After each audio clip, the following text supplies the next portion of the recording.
ಸ್ವಯಂಪಾಕ ಅಭಿಮಾನಿಗಳಿಗೆ ಸ್ವಾಗತ. ಈ ದಿನ ನಾನು ಅಳಸಂಡೆ ಕಾಳಿನ ಉಸ್ಲಿ ಹೇಗ್ ಮಾಡೋದು ಅಂತ ಹೇಳಿ ತೋರಿಸ್ಕೊಡ್ತಾ ಇದ್ದೀನಿ. ಬೇಕಾಗುವ ಪದಾರ್ಥಗಳು: ಅಳಸಂಡೆ ಕಾಳು 3/4 ಕಪ್ ತಗೊಂಡಿದ್ದೀನಿ. ಬಿಳಿ ಅಳಸಂಡೆ ಕಾಳನ್ನ ತಗೊಂಡಿದ್ದೀನಿ. ನೀರ್ ಹಾಕಿ ನಾನು ಹಿಂದಿನ ದಿನ ರಾತ್ರಿನೇ ನೆನೆ ಹಾಕಿಟ್ಟಿದ್ದೆ. ನೆನೆಲಿಕ್ಕೆ 1/4 ಕಪ್ನಷ್ಟು ನೀರ್ ಹಾಕಿದ್ದೀನಿ. ಎಣ್ಣೆ 1 ಟೇಬಲ್ ಸ್ಪೂನು, ಸಾಸಿವೆ ಅರ್ಧ ಟೀ ಸ್ಪೂನು, ಉದ್ದಿನ ಬೇಳೆ 1 ಟೀ ಸ್ಪೂನು, ಕಡಲೆಬೇಳೆ 1 ಟೀ ಸ್ಪೂನು, ಅರಿಶಿನ 1/4 ಟೀ ಸ್ಪೂನು, ಕೊತ್ತಂಬರಿ ಸೊಪ್ಪನ್ನ ಸ್ವಲ್ಪ ಹೆಚ್ಚಿಟ್ಟಿದ್ದೀನಿ, ಹಾಗೆ ಕರ್ಬೇವಿನ ಸೊಪ್ಪು, ಹಸಿಮೆಣಸಿನಕಾಯಿ 4 ಈ ಗಾತ್ರದ್ದು ಹೆಚ್ಚಿಟ್ಟಿದ್ದೀನಿ ಸಣ್ಣಕ್ಕೆ, ಉಪ್ಪು ರುಚಿಗೆ ತಕ್ಕಷ್ಟು, ಪುಡಿ ಉಪ್ಪು ಅರ್ಧ ಟೀ ಸ್ಪೂನು, ಕಲ್ಲುಪ್ಪನ್ನು ನಾನು ಕಾಳು ಬೇಯಬೇಕಾದ್ರೆ ಹಾಕಿದ್ದೆ, ಇಂಗು ಸ್ವಲ್ಪ, ತಾಜಾ ತೆಂಗಿನಕಾಯಿ ತುರಿ 2 ಟೇಬಲ್ ಸ್ಪೂನ್ ಅಷ್ಟು.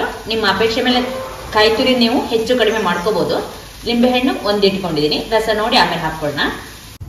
ಸ್ವಲ್ಪ ನೀರು ತೆಗೆದ್ಬಿಟ್ಟು ಕುಕ್ಕರ್ ಬಟ್ಲಿಗೆ ಹಾಕಿ ಬೇಯಕ್ಕೆ ಇಡ್ತಾ ಇದ್ದೀನಿ. ಹತ್ರ ಅರ್ಧ ಕಪ್ನಷ್ಟು ನೀರು ತೆಗೆದಿದ್ದೀನಿ. ಉಪ್ಪು ಹಾಕ್ಬಿಟ್ಟು ಕುಕ್ಕರ್ಗೆ ತಳಕ್ಕೆ ನೀರು ಹಾಕಿ ರಿಂಗ್ ಇಟ್ಟು ಇದನ್ನ ಬೇಯಲಿಕ್ಕೆ ಇಡೋಣ. 2 ಕೂಗು ಕೂಗ್ಸೋಣ. ಕಾಳನ್ನ 2 ಕೂಗ್ಸಿ ಬೇಯಿಸಿಟ್ಕೊಂಡಿದ್ದೀನಿ. ಚೆನ್ನಾಗಿ ಮೆತ್ತಗೆ ಬೆಂದಿದೆ. ಇದರ ಸ್ವಲ್ಪ ನೀರನ್ನ ತೆಕ್ಕೊಳ್ಳೋಣ. ಎಣ್ಣೆನ ಕಾಯ್ಲಿಕ್ಕಿಡಿ.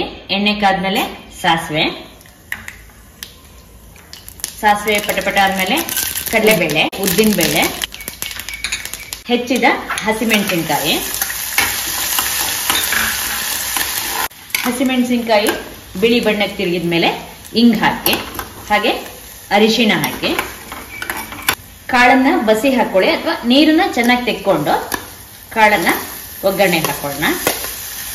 ಕರಿಬೇವಿನ ಒಗ್ಗರಣೆಗೆ ಹಾಕಿ ನಾನು ಮರ್ತಿದ್ದೆ, ಅದರಿಂದ ಈಗ ಇದನ್ನ ಮುರಿದ್ಬಿಟ್ಟು ಹಾಕ್ತಾ ಇದ್ದೀನಿ. ಚೆನ್ನಾಗಿ ಕಲಿಸ್ಕೊಳ್ಳಿ.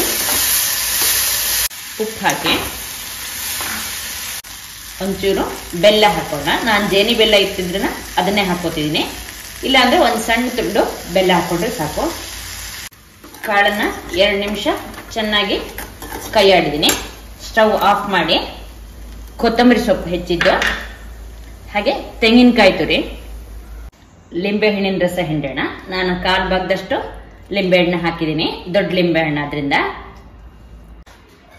ಇದನ್ನ ಚೆನ್ನಾಗಿ ಕಲಸಿದ್ರೆ ನಿಮಗೆ ಅಳಸಂಡೆ ಕಾಳಿನ ಉಸ್ಲಿ ಸಿದ್ಧವಾಯ್ತು.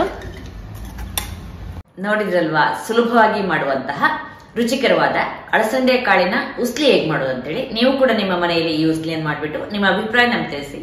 ನಮಸ್ಕಾರ.